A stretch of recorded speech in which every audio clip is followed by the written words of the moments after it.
Now the cable Comcast, they are creating AVOD channels now for cable. And it's because they realize that people are tired of paying a lot of money for all these subscription, platforms. And people are a little more willing to watch commercials. And at the end of the day, it's almost reverting back to what old TV was.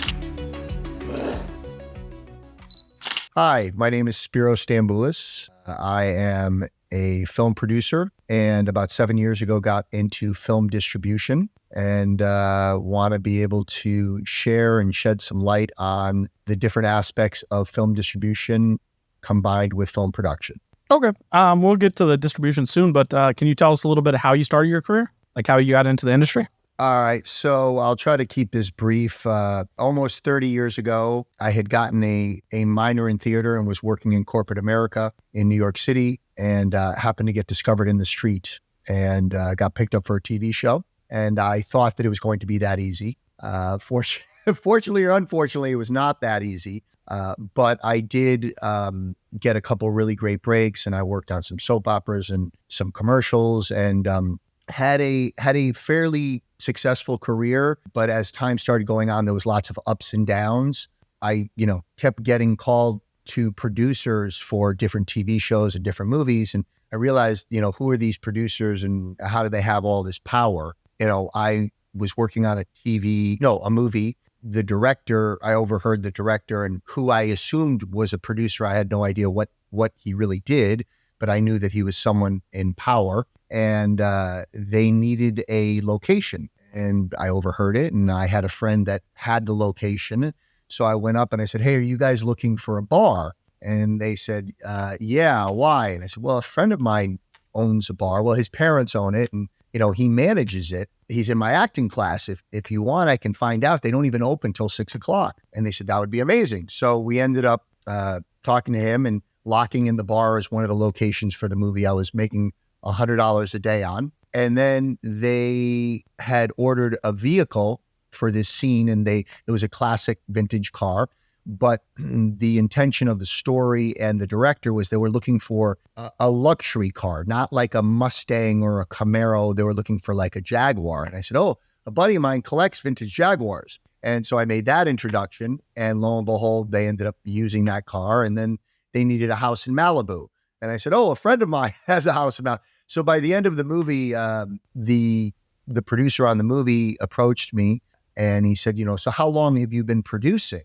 "I'm an actor. I'm not a producer." And he goes, "No, you're a producer." And I said, "Producers have to raise money?" He's like, "Well, that's one form of producing." He goes, "Producers are basically people that can bring something of intrinsic value and connect the pieces." I was like, "I've been doing that all my life. Is that a real job in the industry that I'm already in?" And he said, "Yeah, it is." And he's like, "If you ever want to do a project, feel free to call me." And lo and behold, I got called by a friend who was trying to make a short film.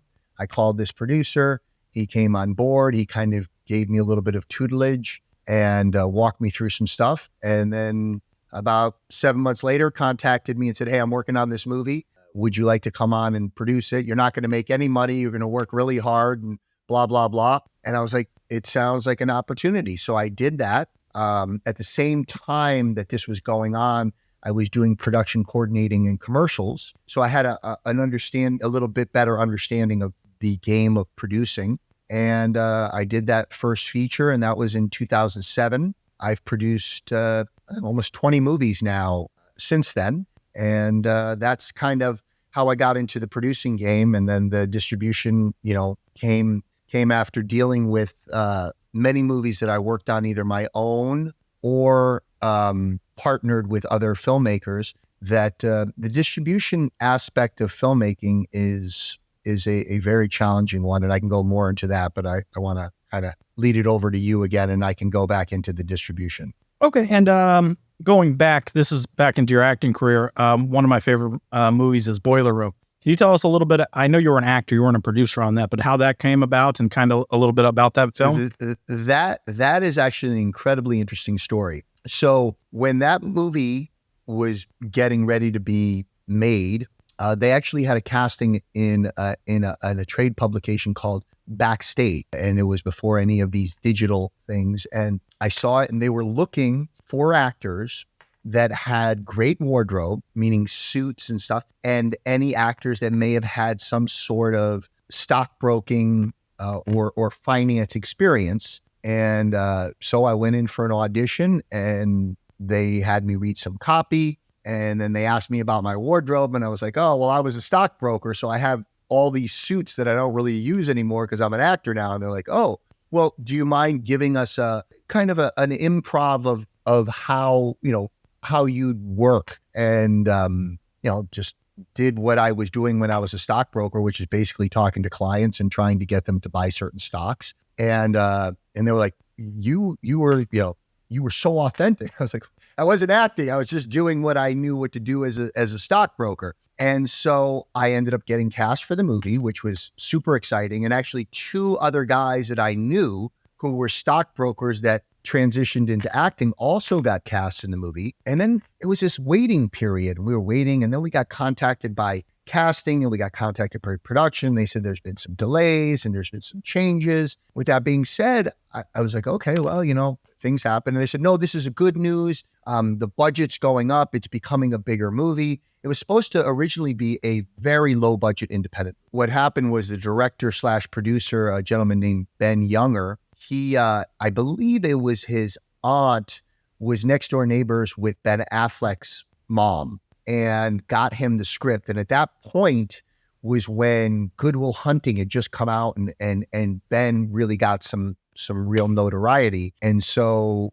his mom passed on the script, and Ben said he would do it. And then what happened is the entire movie shifted, and it went from being this, $1 million movie to about an $8 million movie. And they ended up recasting a lot of the roles for bigger names. The role that I was originally cast for was recast, and the gentleman was Nicky Katz that played that role. And my friend, a couple of my other friends one guy got replaced with Tom Everett Scott, and one guy got replaced with Jamie Kennedy. And we all still remained in the movie, and we still were principals in the movie, but we had much smaller role. I remember when they contacted me, they said, oh, you're going to be playing Todd, the senior broker.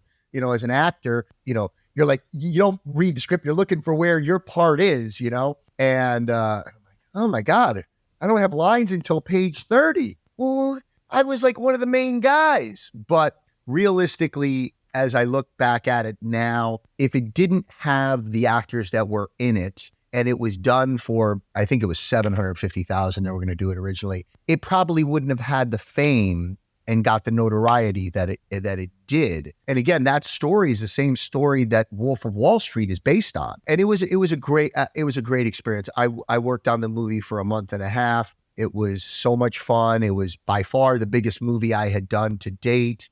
And that movie led on to other opportunities because, then I would go to something and they'd be like, oh, you just did this movie. Well, that's good. And, oh, you just did an episode of Sopranos, and, oh, that's good. And, then it led to, a movie called 15 Minutes, and it led to a movie called Rounders, which wasn't Rounders originally. It was untitled. A lot of these movies are untitled. It was a little humbling, but I think it was exactly the way it was supposed to be.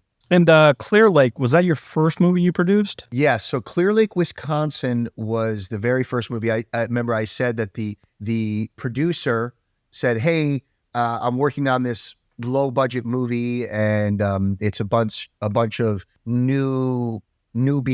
The directors never directed. The guys that are producing really aren't producers. They're actors, and they just raise some money and have some assets, and they want to make this movie. So that was my very first movie, and it was a incredible learning lesson because we shot in northern Wisconsin in December. And if anybody knows anything about the weather, northern Wisconsin in December is ridiculously cold. And we had a lot of exterior shots. It was super interesting because that producer, I ended up having some words with later on, because on day 3 of the shoot, I only knew 2 people from the crew.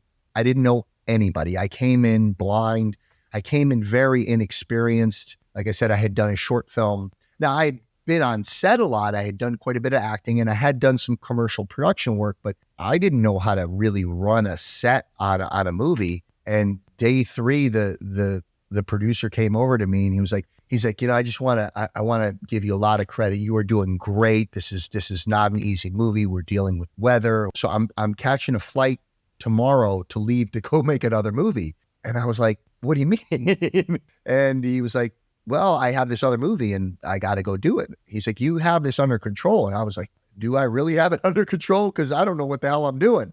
And, it's like anything else. When you're put in a position and you're not sure if you can handle the situation, you either know you're going to either swim or you're going to sink. And due to my personality traits, I don't like to fail at anything, and I am an incredibly hard worker. So I pulled myself up on my bootstraps and I did what I had to do. And to be 100% honest, although at the time I was very mad at that producer, and I was, he gave me an opportunity that I learned more on that movie than anyone would learn in film school, because you're dealing with things that situations would be brought to your attention. And on top of that, the director, whose first movie it was, who also was a producer on the movie, he and we went to battle. When you make a movie, you want to make sure the people that you're working with, your team, they have to have your back, because so many things can go wrong, and they usually do one way or another. And you have to know that the person with you has your back to make sure that you get the task done, whatever, make your days, make sure you treat everybody with respect and you get your shots and things like that. And so I've now made 4 movies with that director who I didn't even know when I went on that set. So I thank that producer for the lessons.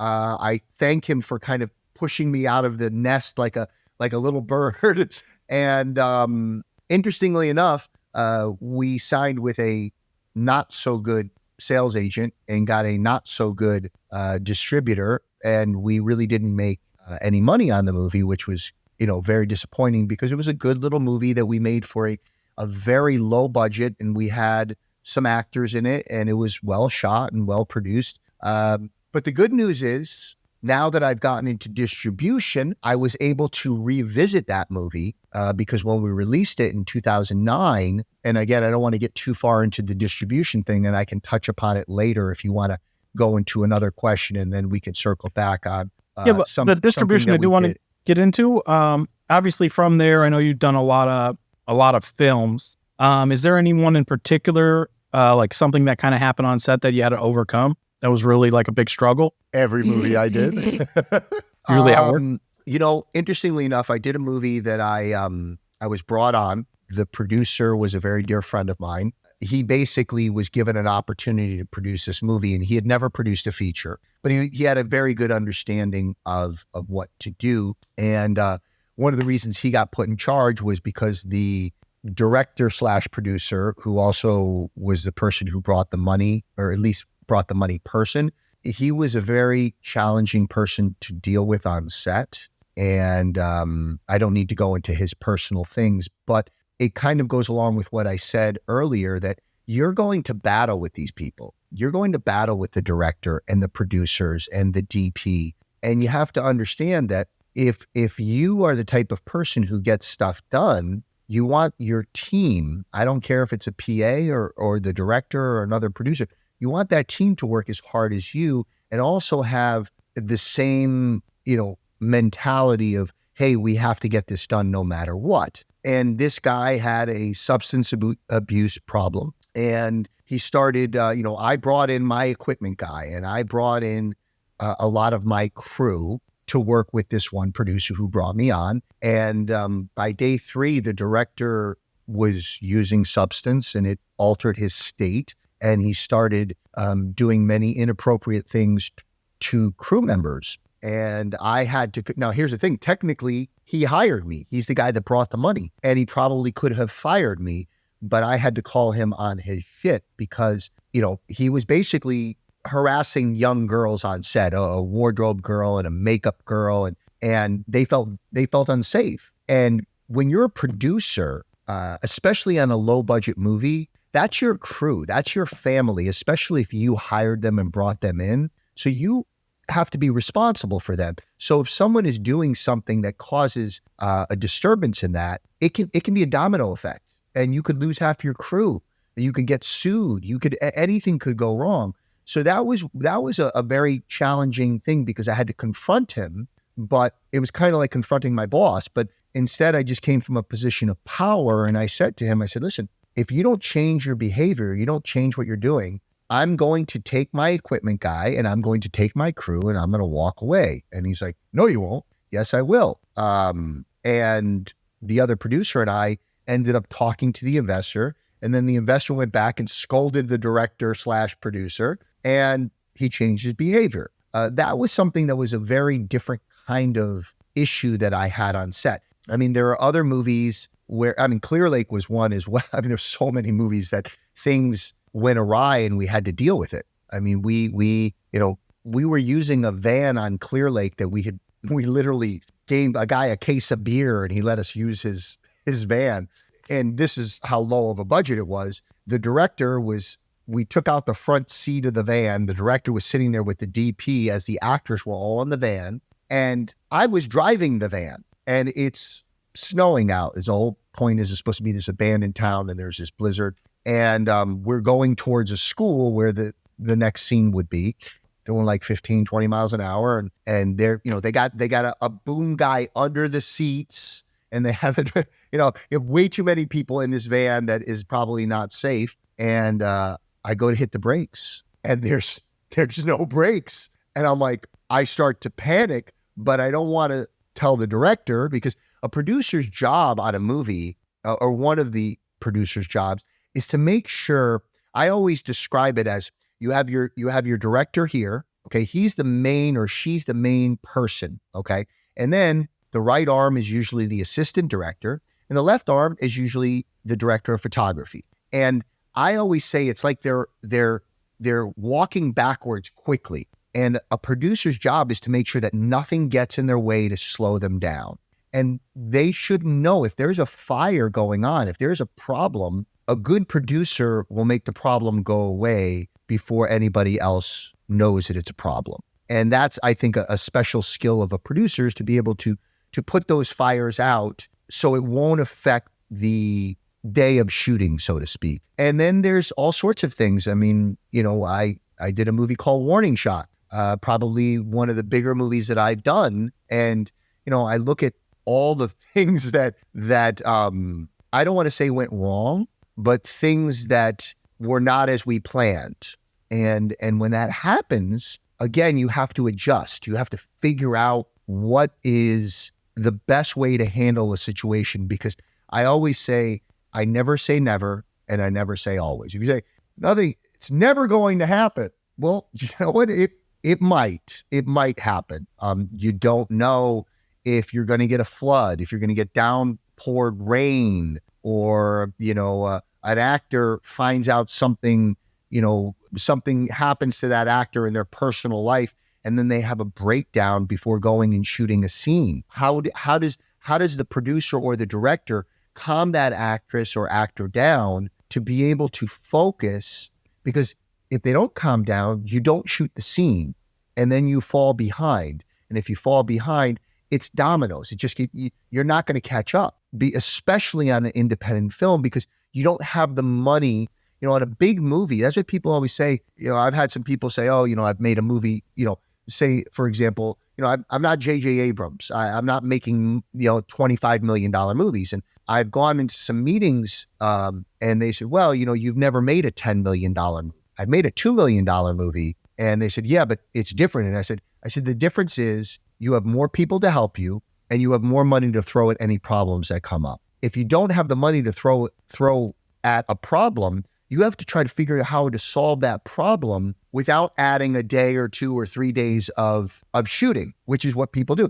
Oh, well, we had this happened, or this machine burnt out, or someone dropped the lens and we have to get a new one, or an actor or an actress had some kind of meltdown. Well, you're like, okay, well, that sucks. We'll try to shoot something else. Or, you know what? we'll just push this scene and we'll make it a day off and we'll blah, blah, blah, blah, because they have money. But if you don't have the money, you have to get it done. So, and I could go on for 5 hours about different things that have happened on set, but I think those examples are probably well enough for now. Going into a Warning Shot, just because I directed that and you produced it, so I know a little bit about it. I've had people on here that, making small films that's, they're using Tubi nowadays and different distribution. And, a filmmaker was just on here that was making movies for 15 to 50,000, then flipping them for 300,000. And I feel like distribution's obviously changing now because you kind of are able to kind of put some of it in your own hands, but trying to find a good distributor is very difficult, and somebody that's trustworthy is extremely difficult because I talk to a lot of filmmakers. But I'd like to go over the numbers of Warning Shot just because I know them. Yes. I believe we did it for about $650,000. Correct. And I'd just like to go into the distribution side because at the end of the day, we got screwed on the distribution. And, that was kind of the reason I believe you went into distribution, to understand more about it. Yes. At the time, we made it for $650. It was a good little movie, had pretty good actors, David Spade, Tammy Blanchard, Frank Whaley. I mean, there was just a lot of James Earl Jones, Bruce Dern.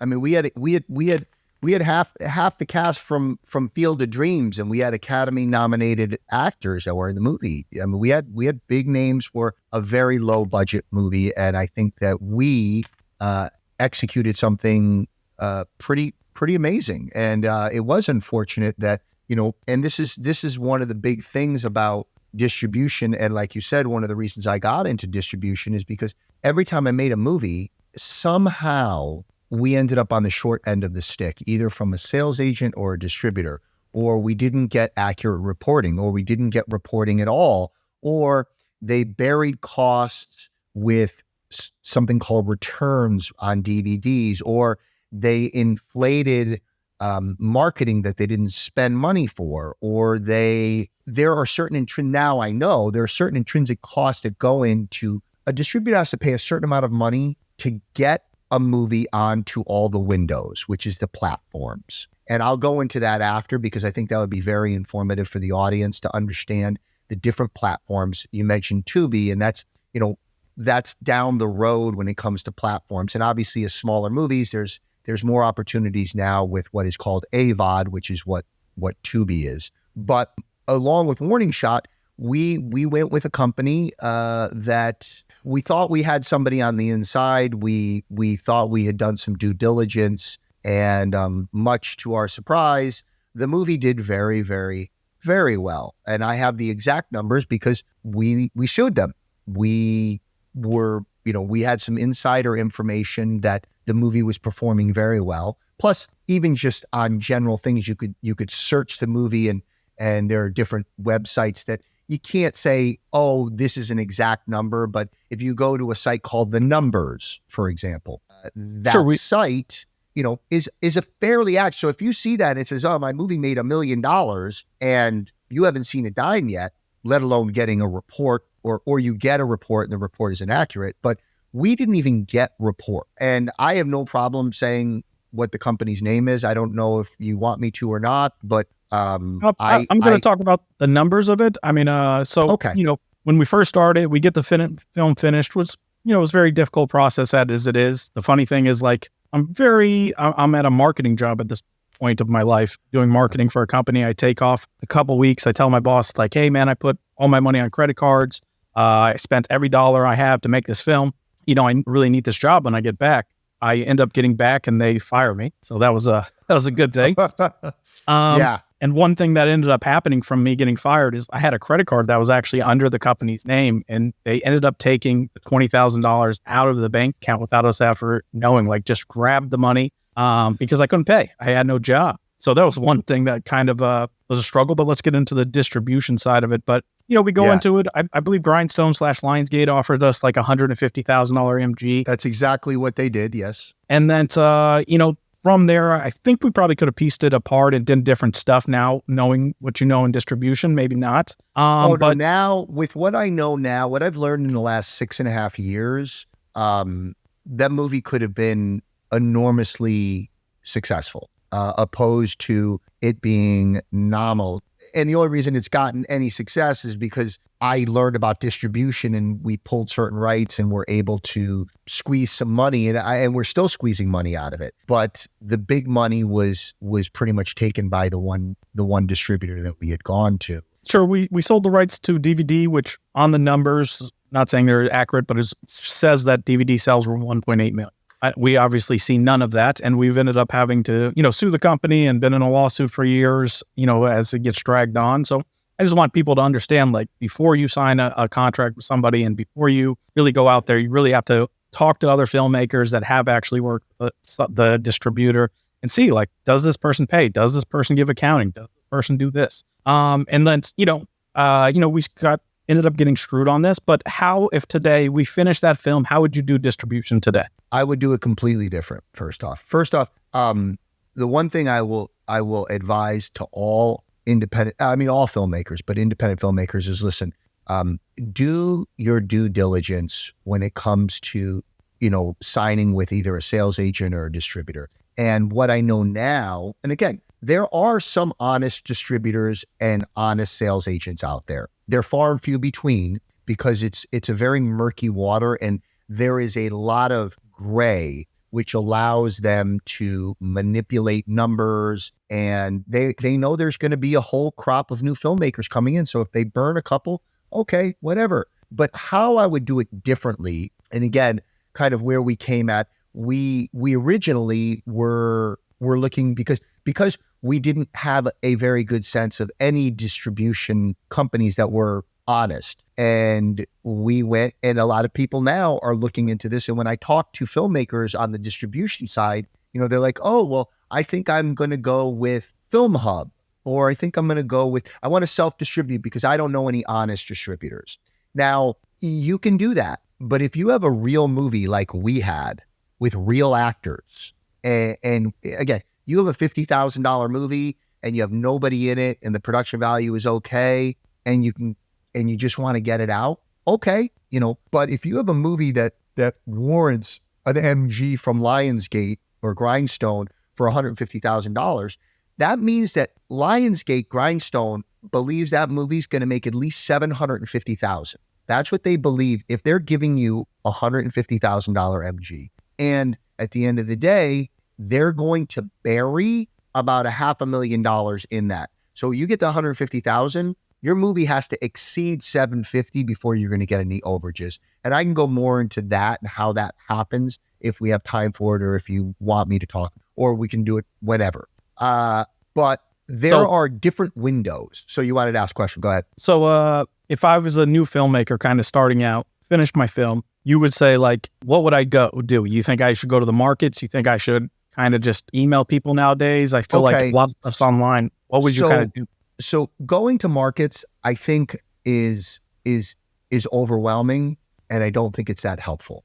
I'm not saying don't do it, because you'll probably learn a lot and meet people. But those people at those markets, they're all salespeople, and they're all looking to bring in as many filmmakers as they can so they can kind of make money, basically. And what I would say is, talk to other filmmakers, watch podcasts, watch people that have already done it and gotten burnt, and then they share. I mean, here's the thing. I always tell filmmakers when they come up with, I'll be talking to a filmmaker and they'll be talking to us about distribution. And I'll say to them, I said, listen, we may be right, we may not. We may take your movie, we may not. But either way, if you decide to look at other companies, talk to other filmmakers and see what their experience has been. And if you don't have a big network of filmmakers, do your due diligence now in the social medias. You can look on certain websites, you can look on certain platforms, you can Google, you can do this. And then if you get a list of distributors, I tell every filmmaker, spend the $100 or whatever it costs to be on IMDb Pro. Or let's say you send out 50 emails and 5 companies come back and they say, hey, we're interested. Can you send us a screener? Can you send us this? Okay, well, go ahead and do that. Make sure it's password protected. Okay. And then go to IMDb Pro and look up that company, and then look at films that might be similar. Don't look at some giant movie that came out. Look at a film that is similar to yours, okay? And click on it most likely there is at least one of the people from the production side, a director or a producer, somebody that has an email or a phone number, and reach out to them, write them an email. Hey, I'm thinking about going with XYZ company. I always like using that because it's an actual distributor is XYZ. So I use it as a joke, but, and say, hey, what was your experience with this distributor? Because if someone gets screwed, they're going to let you know. And if they got paid, they're going to let you know. So again, it's being resourceful as an independent filmmaker. And again, I work for Stonecutter Media, and the guy I work for, he's a challenging guy to deal with because he's very, he's an older, guy, and he's a little gruff, but he's honest. And he also will help educate filmmakers on what the best decision is for them to make their movie. Because some distributors will say, hey, listen, okay, great. And like I said, there are intrinsic costs that go into a movie to get it out onto platforms. So we can go to the platforms. You can do what's called a limited theatrical release, and you have to have a fairly big movie or at least some actors. So most likely any of the lower budget independent movies are not going to do that. But then after that, there is a window that is called a day and date release. Now, this is kind of what is a perception. So if you go into 5 theaters, 1 show a day in specific markets, there's 25 markets. One of them has to be either New York or LA. And then there's a lot of other cities like Austin and Houston and Chicago. And you play there for a week. You are released simultaneously on the next window. Now that next window is TVOD, and that stands for Transactional Video on Demand. Now, there are 2 prongs of TVOD. There is digital, which is iTunes, Amazon, Google Play, Vudu, yada, yada. And then there's cable, which is DirecTV and Dish and Ubiquity and AT&T-Uverse and Comcast and X, Y, and Z, a lot of them. So that is when someone clicks on your movie and they have to either pay to watch it or to rent it. If you get a day and date release, so that window technically is 90 days. And let's just say your movie's $7.99. That means 90 days, people have an opportunity to rent it or buy it for X amount of money. And then what happens is it goes into a library, which it drops down to a $1.99 and 99 cents. It's kind of, if you ever look, you go on Amazon Prime and you're like, oh, I want to see that. I want to see the old Scream movie. And you go to click on it, it says, well, it's $1.99. That means that it is not in the next window. That next window, and people think it's streaming, it's SVOD. It's not streaming.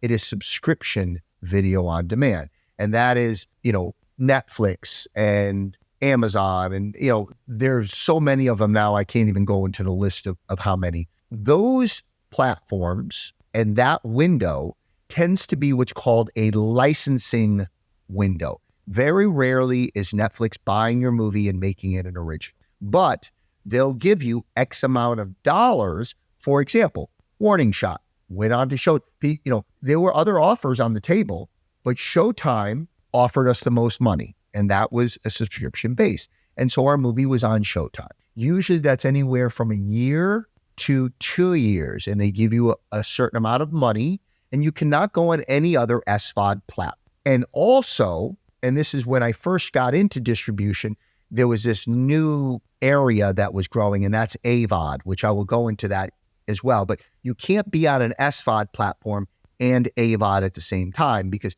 basically now you're asking somebody to pay for a subscription, but they can watch the exact same movie for free. So it's become a very gray, it's constantly evolving, by the way, because now you look at Netflix and you're like, well, Netflix now has this. And now Amazon is getting rid of Freebie, and they're going to have Amazon Premium and then Amazon Prime. Prime's going to have commercials.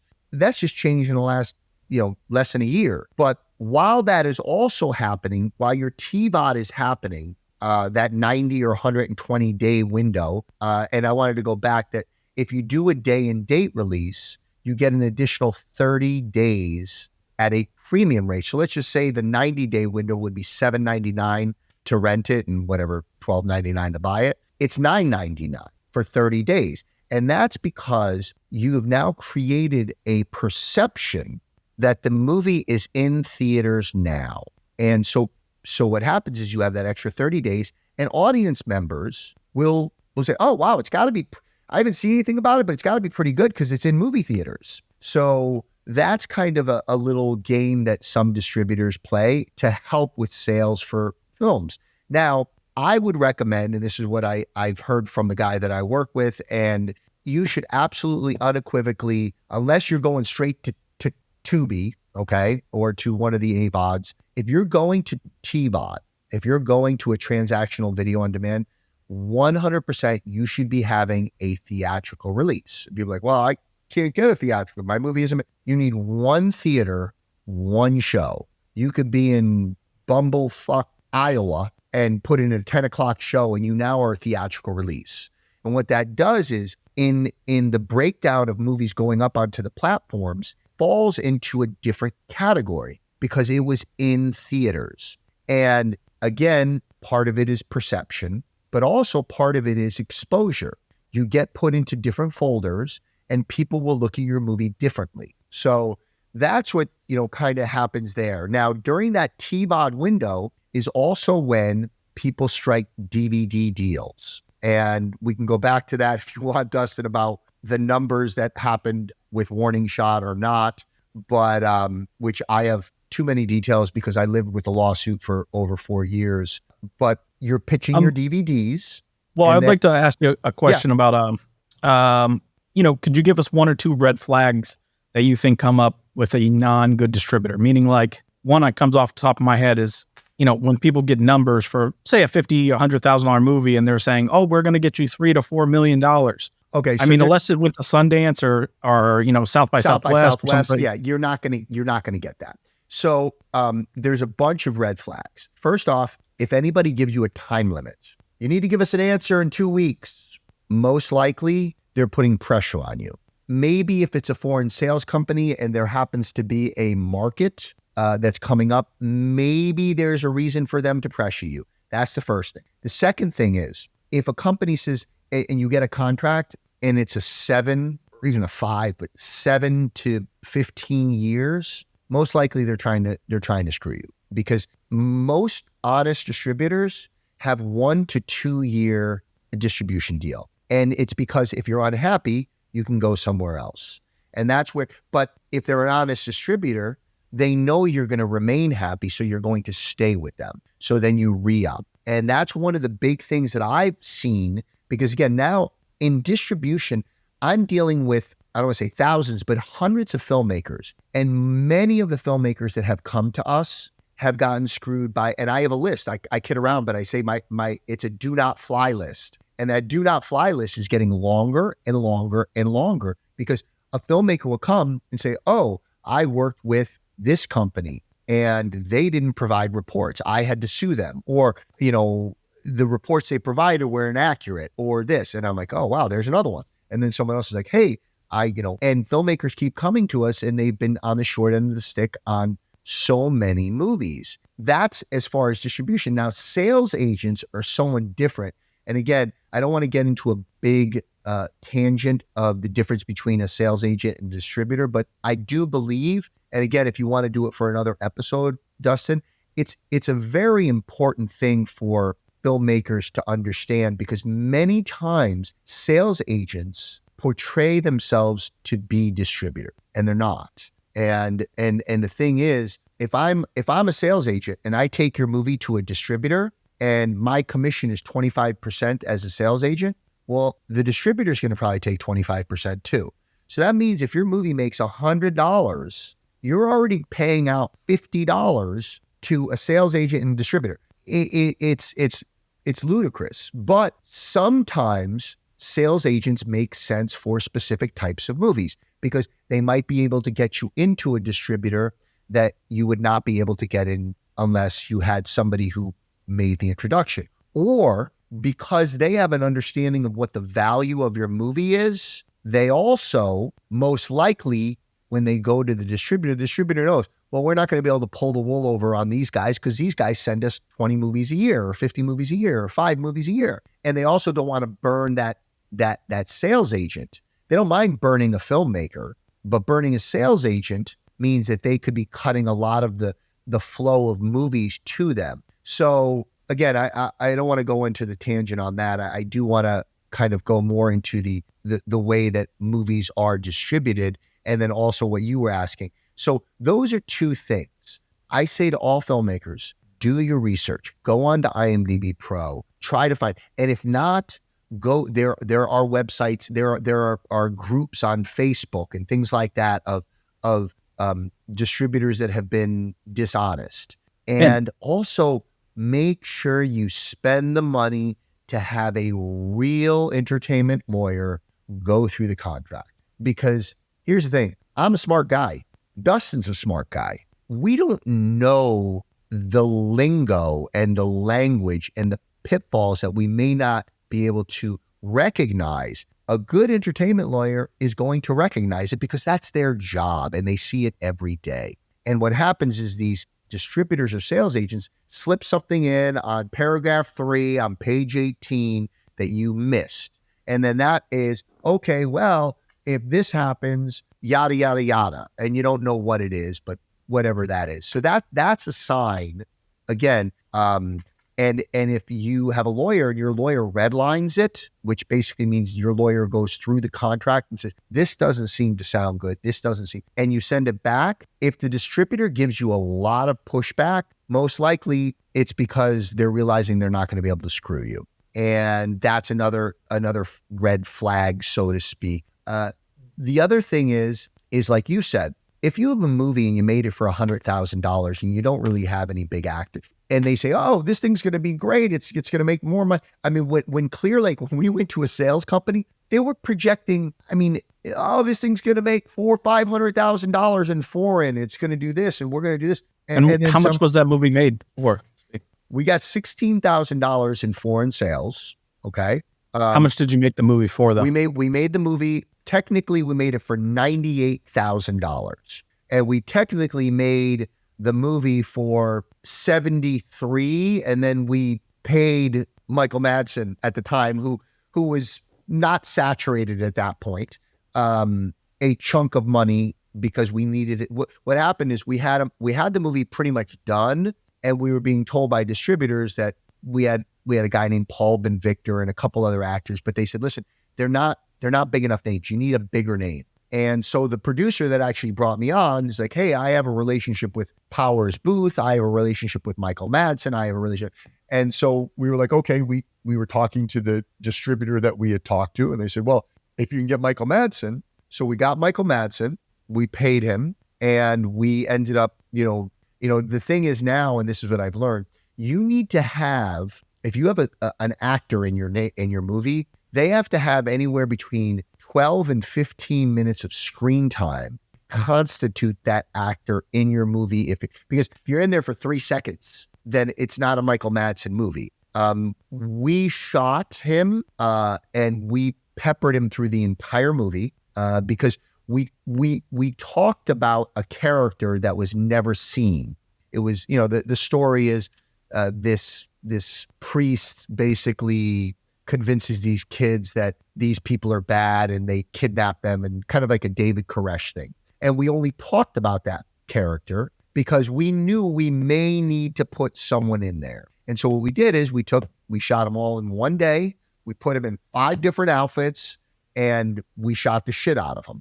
And then we peppered him out, and he was in the movie for almost 15 minutes. And it filled a void. Now, so in that film, you made $16,000. You made it for $98,000. We made $16,000 from foreign. What else did we make? It made nothing in domestic. We couldn't even get reports, and none of us at the time had money to go after them, and they stopped returning our calls and emails. And now let's switch this to today. Obviously, Michael Madsen's a little bit oversaturated at the time, but if you had that same kind of film made for about $100,000 with an actor in it, what are you kind of seeing? Because we're talking to some filmmakers that are making stuff that don't have an actor in it for like $50,000, and they're seeing, $35,000, $50,000 a month on Tubi. So what could you maybe see if you have a pretty good, decent film? Well, there's a couple things that I want to address. You can see probably up to a couple $100,000, but understand right now, topography with Tubi is changing. There's been a big influx of urban films that don't have a lot of people that have had a built-in audience. What happened is people caught on. And so now they have an influx of too many of those movies. So now instead of having 50 movies, they have 500 movies. So people, if they only had 50 movies and you have X amount of people watching those 50 movies, you're going to make more money because it's based on viewership on AVOD, which is advertised video on demand. But if you have 500 movies that are in the same category, well, you're not going to be making the $30,000 a month because it's going to be subdivided by 10. So you're going to make $3,000 a month if there's 500 movies. And again, the numbers are, whatever. I don't have the exact figures. But the good thing is making those independent movies now, it's not just Tubi. You now have Roku.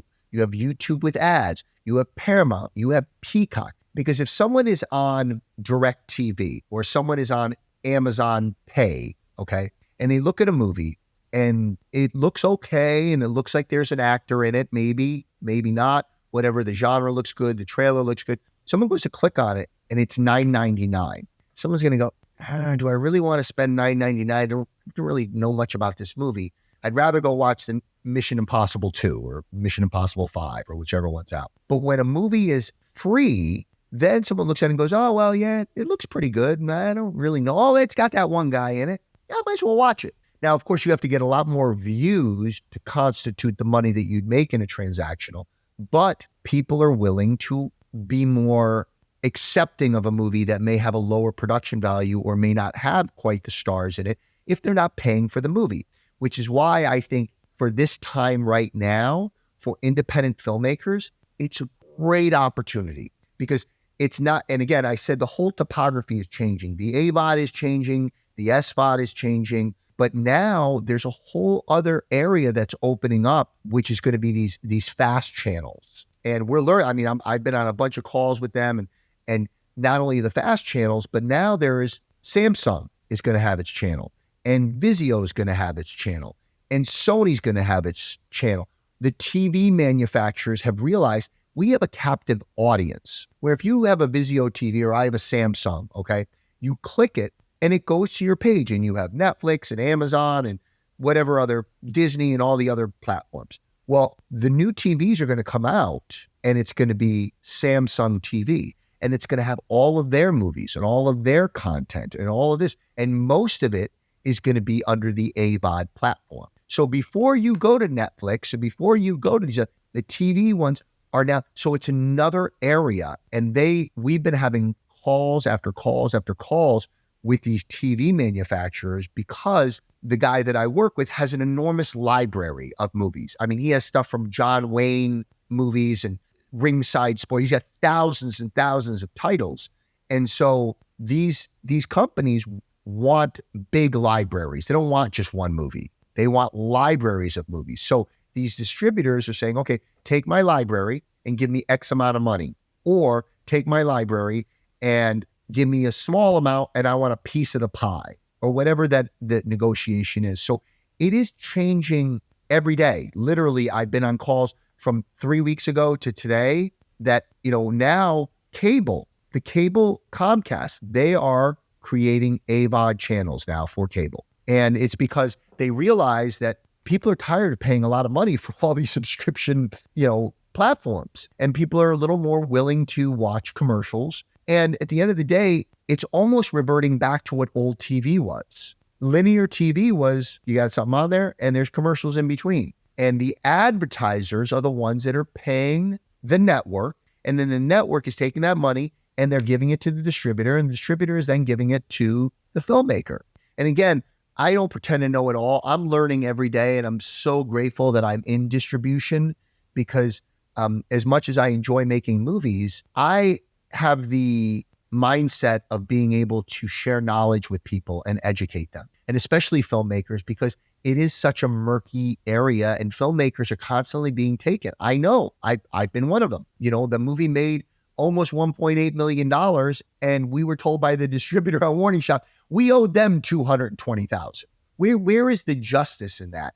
And we spent thousands and thousands and thousands of dollars to prove that they didn't screw us. Every distribution contract, there is not one in existence, even the guy that I work with, who is a very honest guy. You don't go to big boy court. You go to arbitration. And that arbitration basically is arbitrary. And if the distributor chooses to not provide the data that backs them either screwing you or whatever the case is, okay, then the judge has to now make a decision arbitrarily on, did this distributor do something wrong? And the thing is, from what I've learned, the whole DVD game, the distributor that Dustin, that made $1.8 million on Warning Shot, and that we got zero or owed them money, technically they didn't do anything illegal. They did something immoral. They also did something that when you as a filmmaker, guys, when you're watching this, they're working for you, okay? They are supposed to have your best interest, okay? Yes, they're getting a commission, but they're looking out for you. So Walmart made money. The company SP Releasing made their $400,000 in commission. The people that manufactured the DVDs got paid. The people that shipped the DVDs got paid. The people that shipped the DVDs back got paid. Everybody got paid, but the people that actually did the movie. And with that being said, okay, they didn't do anything wrong. They just played this game. And again, it might be for another podcast, but how they did it. And again, I know now because A, I lived it through the court system, and B, the guy I work for explained, my guy will not do a deal with Walmart. Walmart is responsible for between 65 and 75% of all DVD sales. And they order DVDs on consignment, okay? Meaning they'll go, say Dustin is a distributor, they go to Dustin and say, hey, listen, we want this movie Warning Shot. And Dustin says, absolutely. How many units? We want 50,000. Dustin goes to a manufacturer, makes them, charges the filmmaker probably 2-3 times what it actually costs. Then they ship the DVDs, okay, and probably charge the filmmaker more than it costs. And then they actually have a processing fee, which technically Walmart is paying the people to put the DVDs in there, but they double charge you. And then the 50,000 titles are in all the Walmarts. Well, say they sell 10,000 or say they sell 40,000. Then they say, well, it's been 4 months and the last month we only sold 18. We're going to send these 10,000 back. And they send them back. Well, 5,000 of them got broken along the way. So now, now we only have 5,000, but we're going to go put them in a storage place because what are we going to do with these DVDs? Maybe we'll package them with something else and maybe do a 3 deal, at a supermarket or a Dollar Tree or whatever. Well, then either the distributor contacts Walmart or Walmart contacts the distributor and says, hey, you remember that movie? It did pretty good, that movie Warning Shot. Why don't you send us back another 50,000 units? For the record, there were 225,000 units of Warning Shot made, and they were all shipped back and forth. There was 148,000 units that were sold, okay?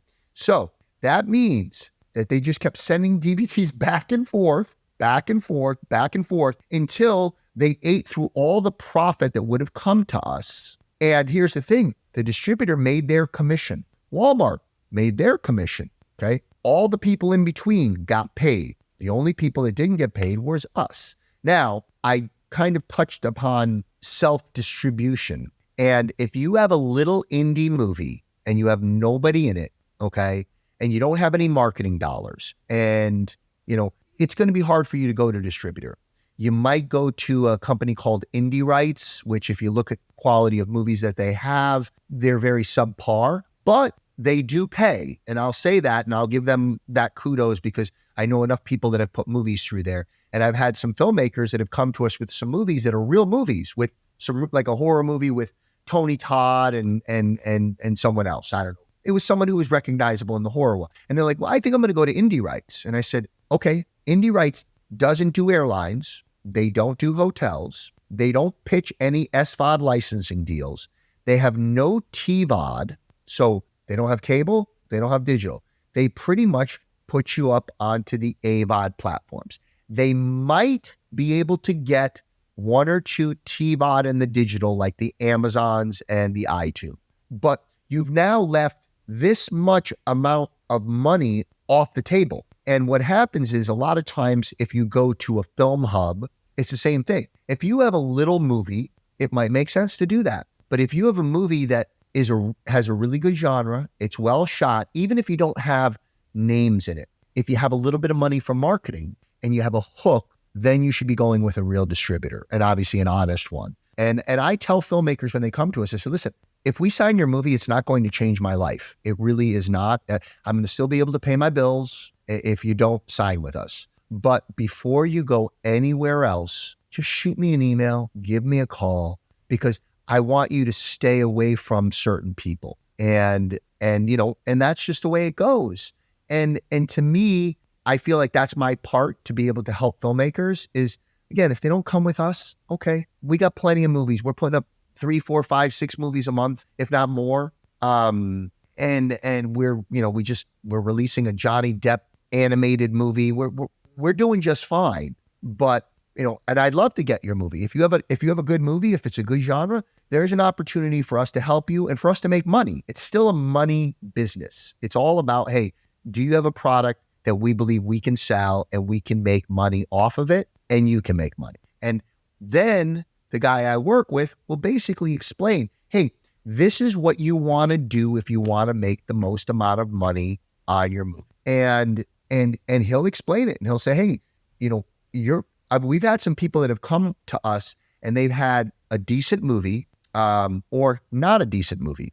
We've had people that have come with a decent movie that have no money for marketing. And what he'll say is, listen, you could have the best movie, something short of, Top Gun 2. And if nobody knows about it, they're not going to rent or buy it. So you need to have some sort. Now, again, there are different ways independently that you can do that. You can get a lower end publicist who can get you into some of the reviews or some of the trailer things or some of the, whatever it is to help you. But realistically, we had a movie that came to us and the movie was okay and it had nobody in it. And the guy had a good amount of money for marketing. I was like, oh my God, I wish you could have given your money to the guy who had a much better movie.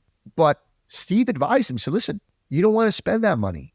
You want to spend a small amount because you're not going to get, you're not going to get the juice per the squeeze. Meaning that if you spend $50,000 on a movie that is, I don't know, Dustin, if you had gone to the market or not, but there was a really horrific mob movie that had a bunch of the usual suspects in it, but it was at the American film market. And they had banners all over. I mean, they spent, probably several $100,000 in marketing at the American film market, probably more than they spent on the entire movie. Yes. Did they get distribution? They did, but they were never going to make back the money that they spent on marketing. And that's why Steve will say, hey, listen, this is what we would recommend. Here's what we would recommend you go to. Or, hey, don't spend this money here. Let's just throw spaghetti on the wall and see what happens. Or, hey, let's avoid the TVOD platforms and let's just go to AVOD because it costs less to get it onto those platforms. And if it's a lower movie, then, this will happen.